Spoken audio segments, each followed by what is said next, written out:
Hello, everyone. Welcome to episode 23 of the Gretsch Afternoon Drum Break. I'm your host, Neil LaFortune. I'm excited again today. But first of all, I want to express my gratitude and how grateful I am for everybody that tunes in and sends positive feedback and constructive feedback. I get comments pretty well every week from folks that are watching the show from all over the place. And I'm really grateful. In fact, I'm getting messages from people that I don't know, and they've sought me out to express how much they enjoy these interviews. I also want to thank everyone for commenting on my Working Drummer podcast interview. It was a lot of fun. It is my aim to continue to build the drum community with some positivity, knowledge, and transparency. I do this show because I'm passionate about the brand, of course, as if you couldn't tell, and all that they represent, and I'm grateful and want to show that. And I want to spread positivity and the knowledge of the guests that I speak to. I watched a drum video this morning that had Louis Bellson in it, and I wanted to show you quickly a little note that I received from Louis 20 years ago. In fact, I posted it on my Gretsch Afternoon Drum Break page on Facebook, and a little letter here from Louis. And I encourage you to check out Louis Bellson. He was a legendary drummer, band leader, composer. We are going to talk now to an incredible drummer who has been with Kenny Chesney, country star, since 1996. I'm going to send Mr. Sean Paddock invite to join us here live on the Gretsch Afternoon Drum Break. I hope everybody's having a great day, and I'm excited to get to talk to Sean. Lots of people have been messaging saying, man, I can't believe you're going to talk to Sean Paddock. This is awesome stuff. So I sent you a request, Sean. If you can join us here, that would be awesome. Hey, right on. Hey, the button worked. Unbelievable, right? Thanks Cool. so much for joining. I appreciate it. Yeah, man. And in a good way, of course, we've all tried to make lemonade out of the lemons we've been dealt with, and so many people are available and home and interested in doing something different and talking music and drums, maybe a little distraction from what's been going on the last little while. So how are you doing? Man, I'm doing well, you know, for the thing going on, you know, doing all right. What have you been doing since March? Oh, gosh. Well, you know, got a lot of family time in, for sure, you know. Took a pretty nice vacation. Oh, good. Don't get a lot of opportunity when it's touring season to take a summer vacation with the family, right? Yeah. So the kids are out of school. My daughter was, they pushed back the school a couple of weeks, or whatever. Yep. So we were like, we can't take it anymore. Let's try to see if we can do a last minute vacation. So we made it happen. So we took a trip to Maine for a couple of weeks, and it was wonderful. And spent time on the. That's a beautiful part of the country. I played up there a few years back. It's gorgeous. Wow. Yeah, it was absolutely beautiful. The coastline is gorgeous. Nice. You know. Nice. Now, you grew up in New York State. Is it Watertown? Exactly. Yeah. That's where I was. New York. Man, there's a lot of drummers come out of there, right? Right. Yeah. What there are. With New York State, I've talked to many guests, and I'll bet you there's been a handful of drummers, Seth Rausch, David Northrup, yourself, all from, and Gad. I haven't talked to Gad, of course, but what is up? Is something in the water there? Man, maybe it's in the water. I don't know. Could be the yeah. That's awesome. Maybe long winters. I don't know. It's well, you're familiar with long winters, I'm sure. Yeah. No, it's sunny and hot here all year long. You know, it's definitely turning into fall here, but yeah, it's probably not a lot different than where you grew up. Now, let's talk about, you started playing drums at what age? Let's go back to the very beginning. Well, when I started, it kind of I think it was more about my parents noticed how I could pick up rhythm and kind of mimic stuff on the record and on a record, or my uncle would, hey Sean, do this, So they noticed I was banging on things, and the same story of banging on pots and pans and just kind of tapping out rhythm and being able to mimic things. So they, on my fourth birthday, bought me they gave me a drum set. So this, a little cheap uh, stencil kit, I guess that's what they call them. Now they're collector's items, right? Yeah. But like a Sears and Roebuck thing, you can order them out of a catalog. So that's what it was a real set of drums. It was a practice kit from a drummer they were playing with at the time or something like that. And so they Wow. pursued me for my fourth birthday, and I just like quickly hightailed it behind the drums and just started bashing away. That's And incredible. So, and your parents were musicians, correct? yeah, they are. Yeah, yeah. And okay, do they still play? They do play. They play, just to keep things going. It's been slowed down, not much going on during the shutdown, but my dad still plays 2 or 3 times a week when they're out gigging. He goes and plays kind of pubs kind of thing, 2 or 3 times a week out in Phoenix, Arizona, and Oh, nice. Smart. and mom plays too. Oddly enough, they're here in town, Oh, and we actually mom wanted to record something, so we finished. I got them recorded on a little thing that they're uh, kind of playing along with. They're trying to learn Pro Tools, so are I'm you? trying to help them along. This is incredible. And you got Eddie Bears to play on it, correct? No, just kidding. Right, yeah, right, yeah. Eddie wasn't available, so Yeah, we had to slum it with some guy named Sean. right, right. Nice. That is amazing. So now, how old would you have been when you were out playing in public with your folks? Uh, young. They would, let me kind of come along and uh, watch and sit in every once in a while, just kind of something simple, maybe a Beatles song or something, but they would let me play occasionally, That's you know. Um, yeah, that's kind of how it began. I just kind of mimicked what was going on. I heard what was going on the records, and right.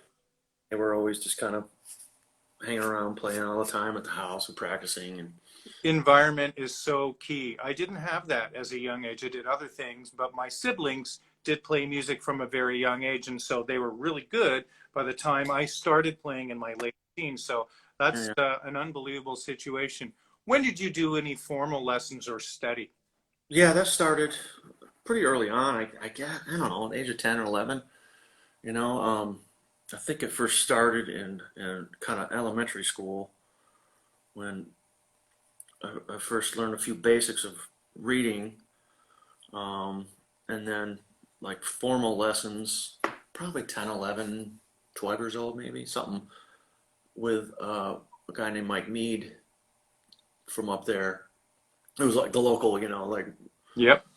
good teacher, and played in like the top bands around there. He actually had moved here to Nashville and was started playing, in a more, I don't know, Nashville way. I guess he kind of was in the Yep. Christian scene when he came here. So Okay. with a That couple big names in the Christian group. So that is amazing. Now I think it what? was Rick Kua, Okay. and there was a band he was in called Chicago Guevara. But he was one of my first like drum set teachers or whatever, and he would just Yep. kind of guide me in certain ways, whatever, put on a record, and then or maybe try to get me to read out of the Chapin book. I was a horrible Chapin book guy. You're pretty young, and that's not easy stuff to play. But It's not. It wasn't. I think I was a horrible student more than I was just like, I just want to play. That's just. But anyway, it was probably Mike that kind of guided me in a few things. But that's incredible. What drummers turned you on in the early days? What bands? What kind of music? What were you listening to? What did you like? oh, Beatles. Yeah. Uh, there was a lot of things going on. I love the Beatles, and I played along to Abbey Road. I cut my teeth on that. I just wore the grooves off. Um, and I don't know. There were records there, like Grand Funk Railroad was a big one. I remember Yep. like hearing Don Brewer and I go, listen to this guy. I mean, he was a showman. He was an animal. Yeah. It was just a kick-ass drummer. I heard a solo one time on some live thing, and I'm like, who is this guy? So Don Brewer was like the other Ringo or something. It was like, uh, and there were other. I discovered few other players later on. There was a bunch of those late '60s, early '70s records that were like kind of I think they were my parents' collection, but I had stuff of my time. I had like the classic rock records. I had like the Boston records and the Mm. Queen. Uh,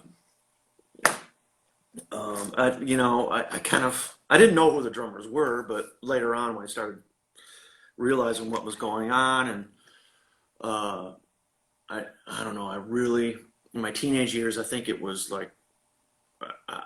Rosanna that just like changed everything for me, like many players, right? Yes. So, I think, well, I actually remember the first Steely Dan record was pretty, Mm. I remember that just being a kid being like my favorite song, like Reeling in the Years, right? That thing, Yeah. and later realizing that little slinky shuffle, but Jeff did the halftime shuffle, and that just changed everything for me. And then realizing who Steve Gadd was, and just all the stuff he played on, and just learned what things were. There was a widespread of kind of stuff on the record player. Yeah. From Gino Vanelli to like Mm. Emmylou Harris, for crying out loud. Yep. So Yep. kinds of on. Not that I fully understood a lot of it, but I connected with it, right? What a fertile time for music, for musicians, and it was a great blend of music that was popular, but it was still good. You Yeah, know, yeah, there wasn't like some of the things over the last, and I don't want to sound like the old guy, but there's a whole lot of stuff out there that to me is like candy. Whereas that kind of music from our era, I think we're around the same age, was more like a whole meal. Like the songs were great, the drumming was great. You either had people that began drums because of drummers, or because of bands. So, yeah. and it's kind of a neat. That was a great blend at the time of great musicianship and songs. Yeah, I think it was that for me. I think it was more about the band. Like, what better band drummer than Ringo, right? Or better song drummer, right? So Right. I learned as a rhythm section, not so much a drummer. I discovered drumming later on when I heard Animals, but it was more about a rhythm section, right? It was just kind of how I originally learned. It stuck in me, and then I later on, if you hear some nutso drum solo, then you're like, wow, you can actually do that. Right. Right. They, But uh, the, you know, the early bands were probably grateful that you didn't hear that first, instead of. well, yeah, I just didn't want to be, that's not how I learned initially. Oddly enough, it was just kind of the way it happened. I didn't choose to do it that way. It just kind of happened that way. I know that that the feeling of a band and the way it felt when you're connecting, um, and part of a group or ensemble, it just feels good as a whole. The sum of a part. So it wasn't something I thought about. It was just something I felt. That's great. And that's totally works exactly for being a professional drummer, you know? Like, did you ever hear yourself early on when you were playing, when you were young or a teenager, hear a recording of yourself? Yeah, I don't go back and listen to them too much tomorrow because I'm like, Me and you both. Some moments, I'm like, it was okay. I mean, but some moments were just like, oh, geez, what was I thinking? Maybe I wasn't thinking, but um, yeah. That's great. When did you? But it is good. God, I guess it is good, but to kind of listen to yourself. I mean, how do you improve if you don't listen to yourself? If you Yeah, don't yeah. record It can be But painful, but it's good to grow. it's a little painful. And I played through bands in high school, and I was in I did that, and some of the stuff we were coming up was quite good. We were just going for it, right? We had ideas and we just went for it. We landed on some and we missed a few, that kind of thing. So, in my opinion. That's great. Now, how old were you when you moved to Arizona?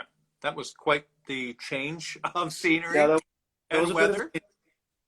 so that was my high school years. So I left New York 14, I guess. Yeah. I just turned 14, Wow. moved to Phoenix, Arizona, Tempe, Arizona, and boom, eyes wide open. And um, yeah, yeah. So So, what happened there? What was, I guess, so your parents moved and well, obviously. I moved out with mom. They had divorced, Yeah. Okay. and then moved out with my mom and did that. So, uh, yeah. And, And what did you do playing wise? So you had a whole new group of musician friends out in Arizona. And so how did things develop and what were you doing out there? oh, bigger pond, right? So, Mm, the school I was in, they actually are calling it I went back and looked, and they're actually calling it like an academy now. But the music program, I chose a high school to go to that had an unbelievable music program. But it was, the big pond, right? So there were other really good young drummers yeah. that, raised the bar, right? Mm. So I got into marching band and did the guitar group and everything, and it was just a step up, a kid coming from a small town, coming there and just waking up like, oh, okay, you know. There were really a lot of talented musicians at that particular high school, and Amazing. it helped raise the bar for me, So Yeah. So were you playing out in bands as a teenager as well? um, School? off and on, yeah. I would make trips back to New York, and I remember my first professional gigs were with my dad, at some local nightclubs in Watertown. So I was 14 or 15, something like that. So they let me come in and play, and the band leader at the time felt good enough for me to be able to at least sit in and, play a full night. I had good instincts. I didn't know all the material, but I had good instincts on things, even if they just started and I could just wing it. Um, those are actually some of the recordings I listen back and I'm like, oh, what was I doing? You know. But it was a tremendous learning experience, So, Oh, it's great. but I I'm wasn't get full time, making a living at it until early 20s. But 14, 15 years old, I was able, just not mature enough, So right. Wow, that's amazing. Now, what made you want to be a professional drummer? Because that's a big difference from playing in clubs, playing with people to making the commitment, or as Stuart Copeland said, just diving in and getting wet, getting your feet wet, to being dedicated to making this your vocation. it's a decision. You just gotta have to decide what you want to do. There was a crossroads in my life. Like, what was I going to do? Am I going to dedicate my life to this, or am I going to go find something else to do, So I just made, it's a decision you made, I don't think I say it's a decision, but I don't think I don't think there was any other choice for me, It was do or die. This That's is what I do. This is what I play. This is what I know, and I'm just gonna do it. And did you move But to Nashville at that point, or I were you guess it is a still? decision. I guess it's a big decision to kind of move to Nashville to see what it's all about. But Yeah, yeah, uh, absolutely. but excuse me. But I don't think there was any major, like, I'm going to weigh things out whether I'm going to be a professional musician. And this, I just knew that was what I was wanting to do, you know. Now, when you made that decision, did you move to Nashville? Is that when Um, and about you did that? yeah, before that I was already gigging and, you know, playing lots of nightclubs, 5, 6 nights a week, doing casuals and corporate gigs and just freelancing and house gigs. Yeah. Uh, some session work, not a ton, but some recording. You know, there wasn't a huge recording thing in Phoenix. There was a few recording studios, but mostly like nightclubs and casual corporate gigs. You know, so I ended up in my early 20s. You know, Perfect time. When were you first exposed to Gretsch drums? When did they enter your life? Were they always in the background? Had you yeah, played a set of Gretsch drums when you were young? yeah. So that my first kind of recollection of Gretsch drums, it may have been either my first recollection may have been an ad in Modern Drummer on Mm, the back page, yes. may have been like a Phil Collins. I can't completely Yep. remember my first, you know, kind of the appearance of it. But my first kind of experiences were in high school. Mm, Um, think about that when one of the drummers in the school band had a beautiful walnut Gretsch kit, and we, you know, go over and we hang out and we play, and I'm playing the drums, and that was my first kind of like, wow, these are great. uh, and then my first kind of let me think about this, man. Oh, golly, dude. I mean, the high school Marcos Deniza had a Tony Williams yellow. oh. That was their drum kit. Oh. So that was for jazz band that they had a yellow Gretsch kit. Yeah. I You mean, it didn't see was, that every day. Goodness. so I'm like, wow. But there, and I knew there was something here, right? You know, okay. Um, so it was Gary, his drums. Gary Sanchez is his name, and he plays tons in Phoenix, Arizona.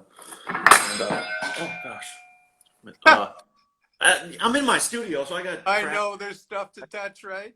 I got, like, you know, brackets and stuff everywhere. Uh, so yeah, that kind of introduced me to it, you know. But my first kind of, I think, experience was it like going to a studio or a recording studio, and the house kit was a Gretsch kit, right? So that was starting to say something to me. Mm-hmm.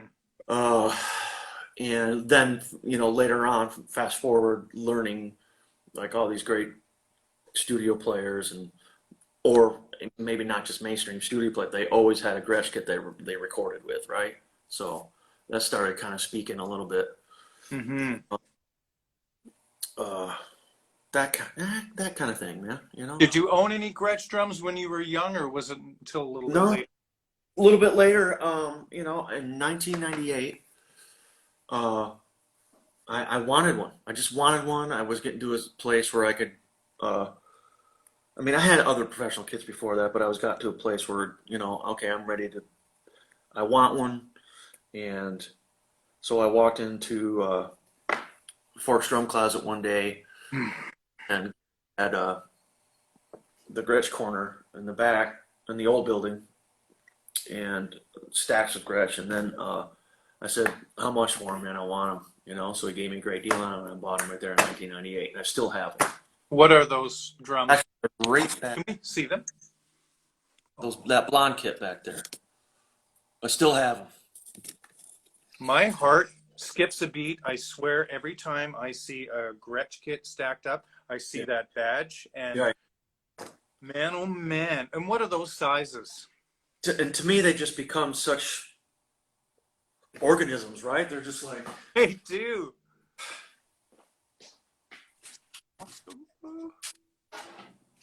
Oh, you and know, blonde, that blonde kit. Blondes part, have one they become part furniture, part instrument, part, you know, just part of you, and they're just like, part of you.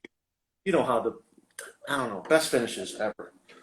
Uh, Oh, so this is that blonde kit I got from Gary in 1998, and the sizes are like, the popular back then were the deeper sizes, and yeah. this is a 9 by 10, and that's a 10 by 12, Yep. and in the hand floor toms and an 18 by 22. But I'll tell you what, they're money.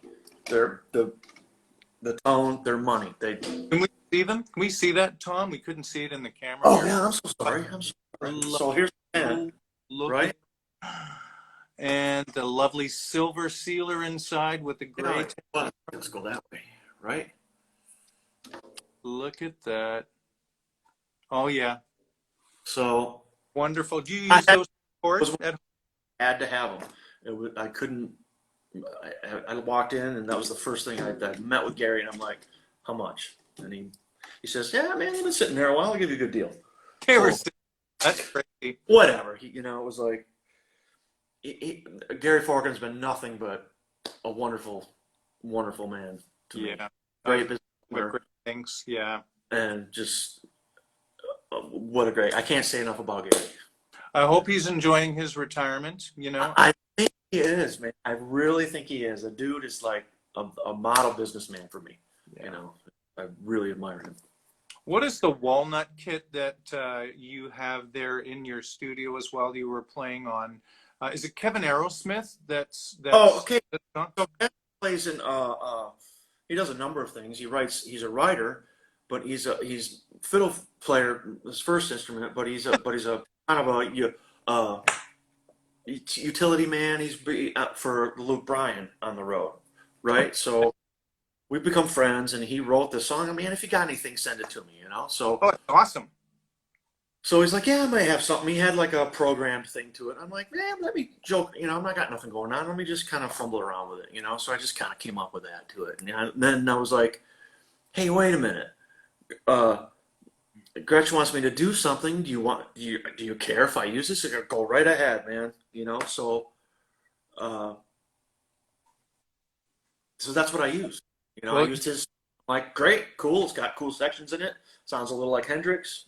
It's it got totally sounds like Hendrix. You're it's got fumbling with a Zeppelin-y middle section, you know, and yeah, really cool tune. That's awesome. And what was the kit that had those big bass drum, those big legs, and it looked like the reinforcement brackets in that? It's an early right. 80s kit. So fast forward more like into my Gretsch collection, right? So my Gretsch Yeah. nut, right? So I found a walnut kit, late '80s, Okay.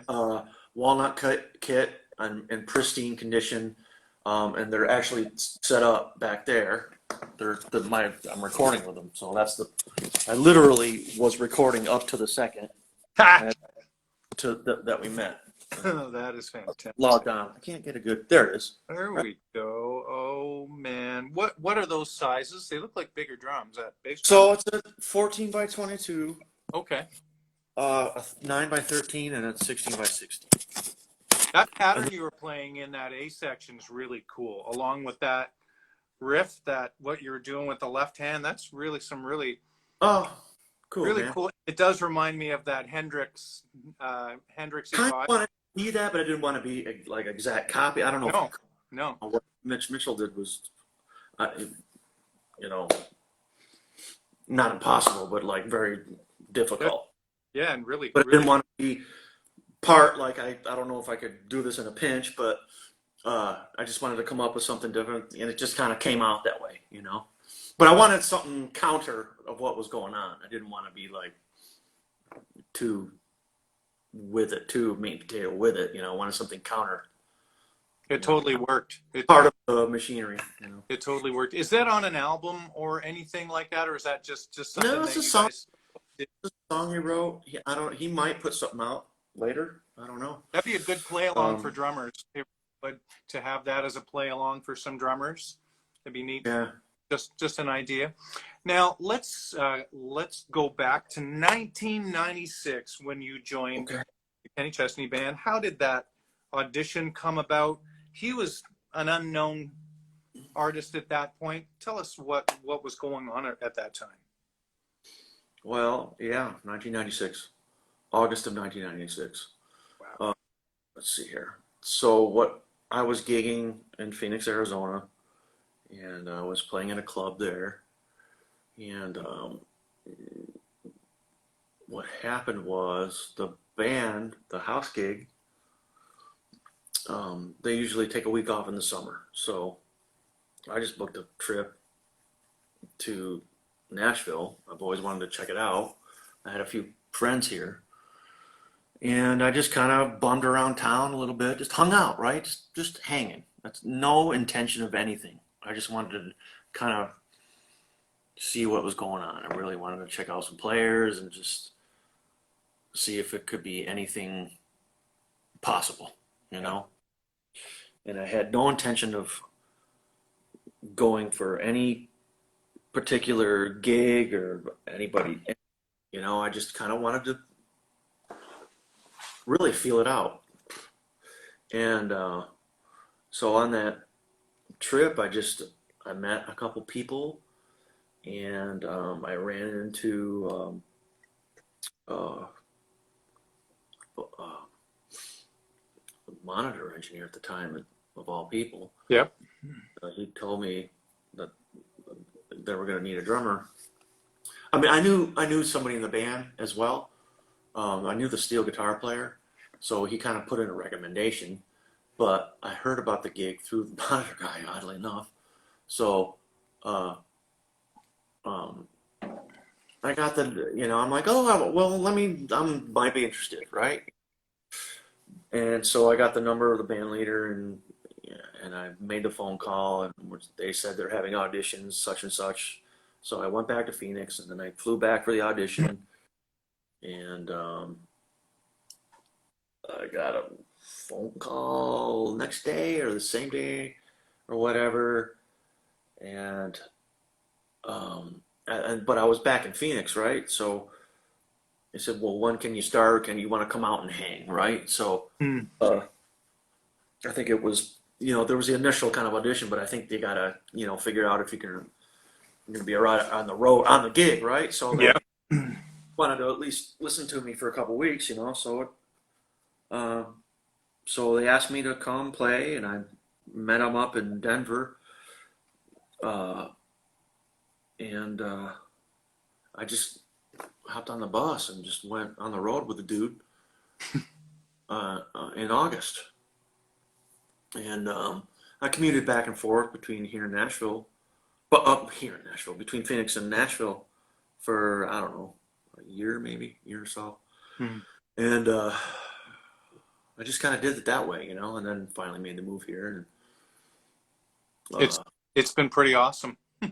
it's been good. I did not. It wasn't an expected thing. I didn't. I was just like, uh, I knew it was kind of time to maybe make a move from doing. Not that I've stopped doing nightclubs, but maybe try to pursue something. But I didn't have any expectation of it. Right. You know.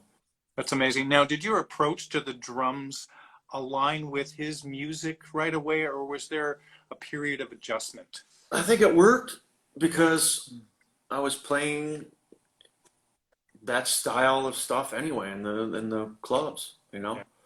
I mean, I had appreciation of a lot of things, but I was already playing top 40 country with the Herndon brothers, so I had a familiarity with it. It was in the 90s, right? So I kind of got, Wow. and but I eventually kind of molded into it and just kind of turned it into, fit my thing into it. That's awesome. It is. And how many piece band was that when you started? Let's see, it's probably a five-piece band, five or six, something like that. You know, Yeah. I don't think there was acoustic player at the time, so it was a guitar, fiddle, steel guitar, bass, drums. It's amazing. That is a gigantic gig. It sounds like a dream gig to many, many folks in terms of the big artists, good travel, accommodations, and good money. But what challenges are there with a gig like that? Oh, I think it's the travel, you know. So I have, um, my family is here, and then the travel and being away is kind of the thing. It's not a grueling uh, horrible, we're staying in horrible places by any means. It's just kind of the Way. being away, being on, a Yeah. tour bus, not sleeping the way I would want to.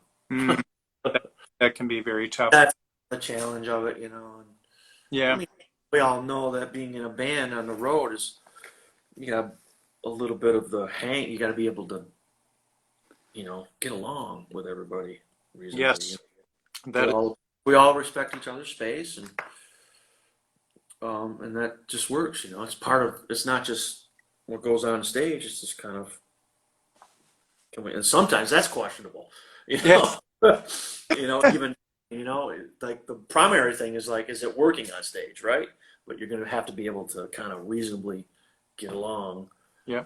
stay out of each and everybody's shit, for a tour season. That's awesome.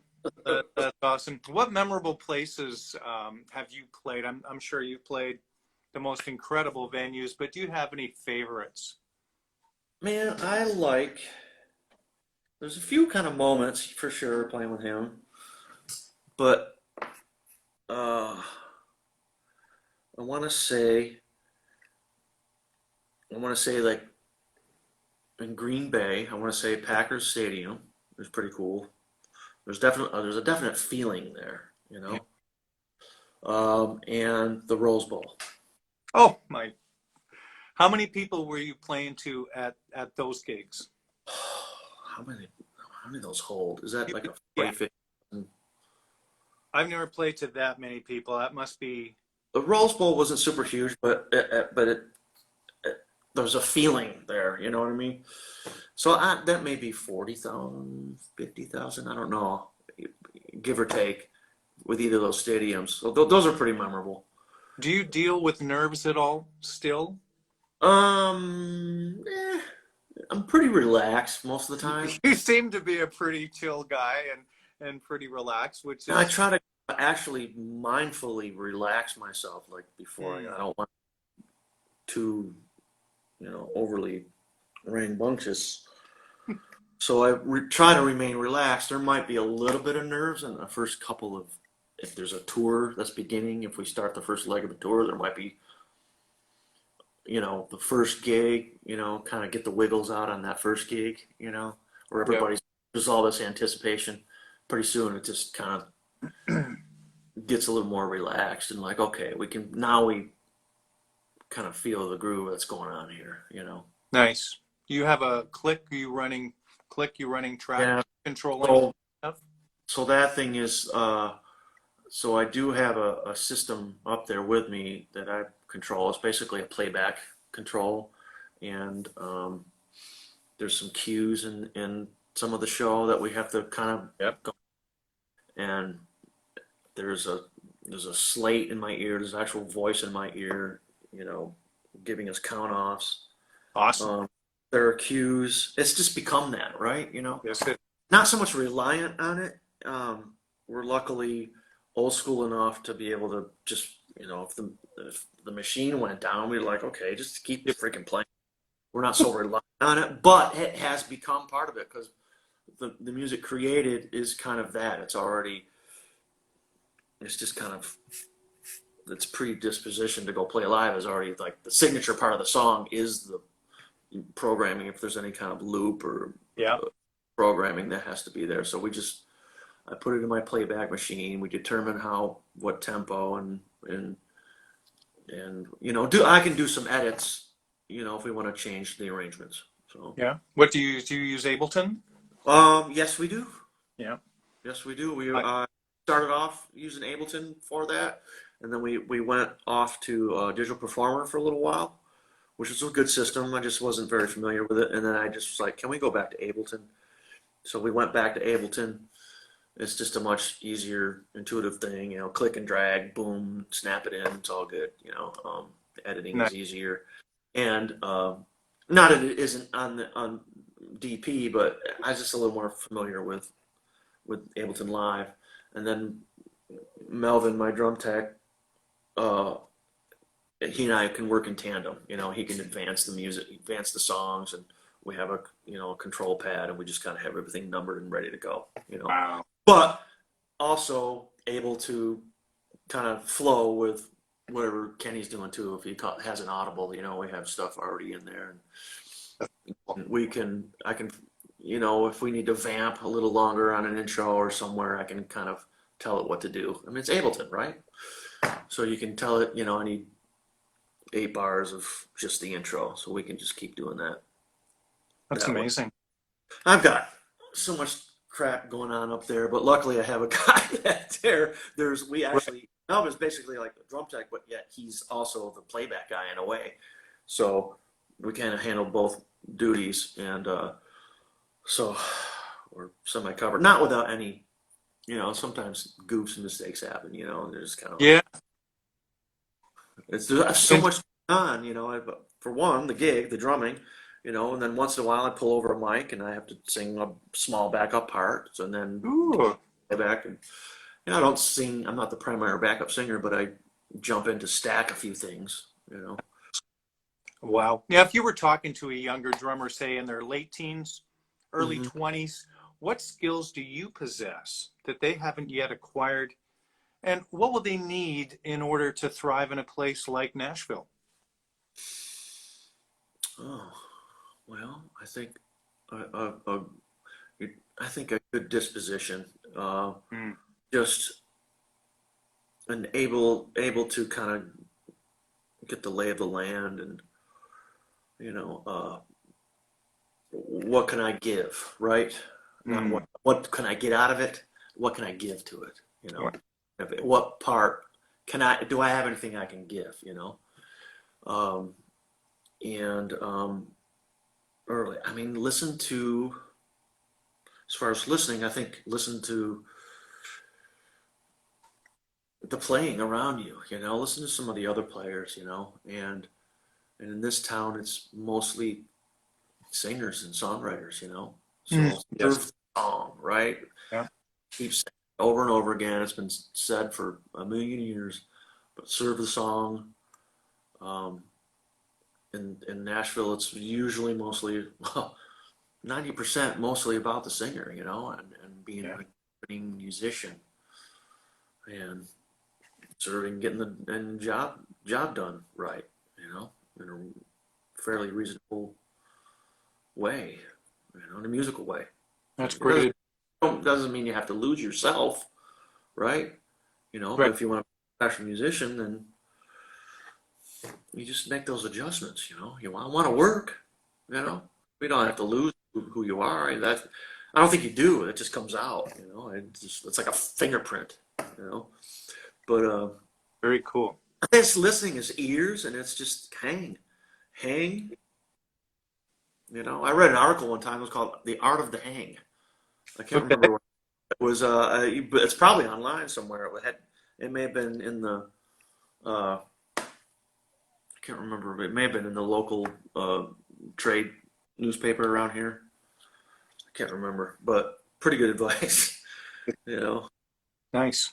What other artists have you played with? Because you're known for playing with Kenny. It's been such a long time gig for you, but you've also played with other people. Who? Let's talk about that. Well, yeah, I'm known for Kenny, but I've played with a few people. I've filled in. I've went and played with Blake Shelton for a couple weeks. I Mm. filled in his drummer. Um, I've played here recently with a R&B, well, R&B country Yeah. artist. Guy Carter is his name. He's a songwriter. He's written some pretty big hits. He's tremendous talent. Just real cool dude, man. Mm. Guy Carter. We did that recently. We did kind of a recording for him, and I've sat in and played with numerous players, that people that show up. There's some legends. And I'm just Like whom? Sammy Hagar. well, like Joe Walsh or Sammy Hagar, right? That's crazy. So where was this? What was the Hagar and the Joe So Walsh? the Hagar thing, Kenny they became buddies. I think they just had a beach island connection, and we went and played club, and we just have a connection with Sammy. Um, Awesome. Sammy draws you in, man. You're just like, that guy is just positive all the time. That dude just loves life, right? You can't help but just smile when you're around the guy, you know. But so the Sammy connection, we played. It was actually a little, golly, it was a great time, a great highlight of my playing career. That we went and played at his club in Cabo and played for Mm. hours, right? Played for hours. Um, And what and did you play? What, so everything? we got to play some of his old songs, the ones that we like. We're like, Sammy, we're gonna play the ones we like. Sorry, I know you've been playing them for 50 years, but Rock Candy, of course, from the Montrose. It was like that Yeah. slow, slinky, fat thing. I'm like, hey, we can't jam, cannot go, we cannot sit here and not play Rock Candy if Sammy Hagar is going to be singing. We're playing it. Sorry. And then a few of his like pop hits that he did in the in '80s or whatever, and a couple of Van Halen songs. Yeah. Unbelievable, right? So Unbelievable. tons of fun. It was just great. And uh, even Michael Anthony was there because they're still buddies. So I was going to ask, and what a backup singer, and what a bass yeah, player, what a personality. great personality, great rock player, and they all have an appreciation for just rootsy stuff anyway. It's not just Yep. glamour. They're into the roots, like we're playing blues songs, right? So, just great people, man. Uh, Steve Miller was a ton of fun, just like a Yeah. smooth operator, man. Just like real buttery, smooth feel. Um, Did you play? Where did you do? yeah, we were in the Bay Area when Kenny invited him out. We got together and we just played a couple of uh, freaking Steve Miller songs. Actually, we did I think was it? Yeah, we actually did a taping with him at one time. It was like a Crossroads type of thing. So that was kind of cool. He had his band who were killing. It was like, why are we here? Uh, but we got to play a couple songs with him, and then his band would play, and it was just a great, cool, just a really cool, laid back thing, man. Yeah. That's incredible. He's had that Gary Malaber that cut a lot of his classic tracks. What an unbelievable drummer. And I didn't Great. realize that he was on as many tracks with other artists, and a real prolific session player. And oh man, what an Great. unbelievable last 25 years you've had. And you're still young enough that you've got lots of playing left in you. If you weren't playing with Kenny, what would you do? Who would you want to play with? Well, the Beatles broke up, so There's two left. there's two left. I mean, And Kenny Aronoff, I think, wants that gig. Kenny went, so I got to get in line, right? Well, I don't know. So who would you want to play with, or who haven't you played with that you'd really like to? Who haven't I played with that I would like to? Clapton, Oh man, you imagine? maybe like David Gilmour or we jammed with John Mayer. I was like, John Mayer would be great. He did come out and sit in with us, but I haven't really technically played with him. That would be cool. There's a lot. I mean, bands.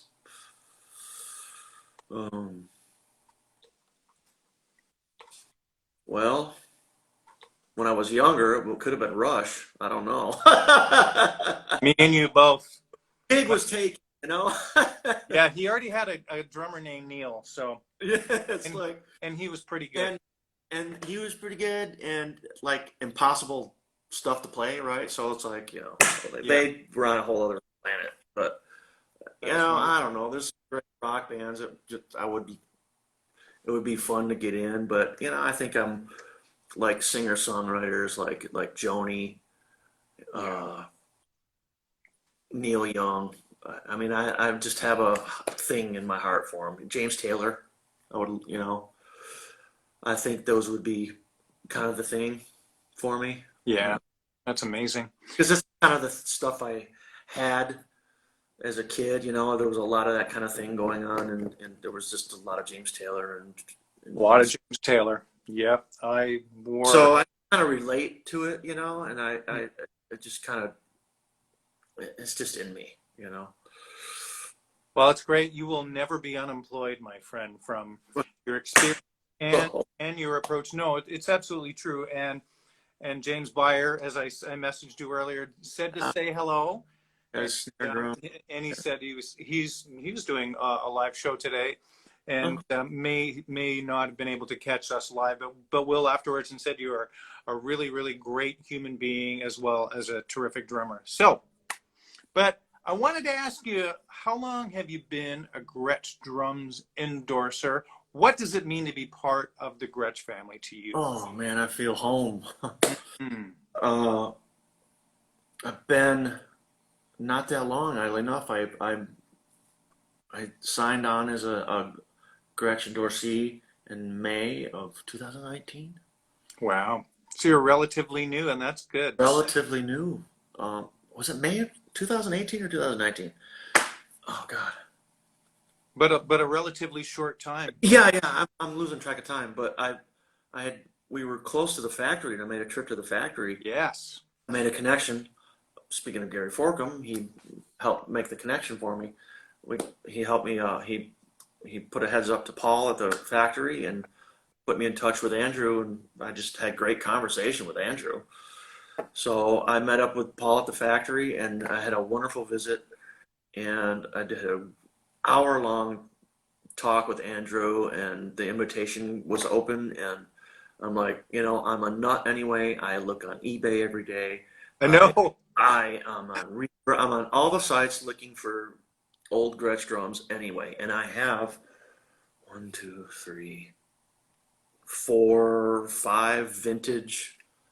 Well, I mean, some are vintage, I call, and like Gretsch kits already, right? So why not make it just ingrained? Why not just put it on paper, right? So I'm just a player of them anyway, right? Yep. Like many of us, of Right. course, Jeff Beccaro. It's too bad he was never an official Gretsch endorser. Right.